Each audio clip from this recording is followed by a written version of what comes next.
என்னோட NEET score வந்து 537 mark. எனக்கு வந்து மதுரை மெடிக்கல் காலேஜில் வந்து சீட் கிடைச்சிருக்கு.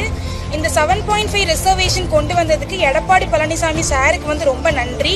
அவங்க வந்து இந்த கோட்டா வந்து கவர்மெண்ட் ஸ்கூல் ஸ்டூடெண்ட்ஸ்க்காக கொண்டு வரல அப்படின்னா எங்களுக்கு வந்து கவர்மெண்ட் காலேஜில் வந்து சீட்ஸ் வந்து கிடைச்சிருக்காது. எங்கள் அப்பா வந்து ஆட்டோ ஓட்டுறாங்க. அவங்களால என்ன ஒரு பிரைவேட் காலேஜ் ஒரு செல்ஃப் ஃபினான்சிங் சீட்லேயோ ஆர் மேனேஜ்மெண்ட் கோட்டா சீட்லேயோ வந்து சேர்க்கறதுக்கு வந்து அவங்களால முடியாது. அதுக்கு வந்து இந்த 7.5 ரிசர்வேஷன் வந்து சார் கொண்டு வந்தது தான் வந்து ரொம்ப பெரிய காரணம். இப்போ நாங்கள் எல்லாருமே சீட் எடுக்கிறதுக்கு வந்து ரொம்ப பெரிய காரணமாக இருக்குது. கடவுள் வந்து அவங்க மூலியமாக வந்து எங்களுக்கு வந்து இந்த ஆப்பர்ச்சுனிட்டியை வந்து கொடுத்துருக்காங்க. அதுக்கு வந்து ரொம்ப பெரிய தேங்க்ஸ். என்ன மாதிரி இன்னும் நிறைய ஸ்டூடெண்ட்ஸ் வந்து இன்னும் அடுத்தடுத்த ஜென்ரேஷனில் அடுத்தடுத்த அகாடமிக் இயரில் வந்து 7.5 ரிசர்வேஷன் மூலியமாக வந்து பலன் பெற போகிறாங்க. அதுக்கு வந்து எடப்பாடி பழனிசாமி சாருக்கு ரொம்ப நன்றி. Thank you so much. என்னோட நீட் ஸ்கோர் 532. நான் கன்னியாகுமரி கவர்மெண்ட் மெடிக்கல் காலேஜில் எனக்கு சீட்டு கிடைச்சிருக்கு.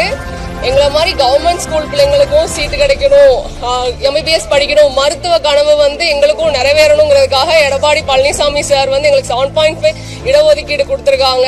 அது எங்களுக்கு ரொம்பவே ஹெல்ப்ஃபுல்லாக இருந்துச்சு. எங்களை மாதிரி அரசு பள்ளி மாணவர்களோட மருத்துவ கனவை நிறைவேற்றுறதுக்கு ரொம்ப ரொம்ப நன்றி.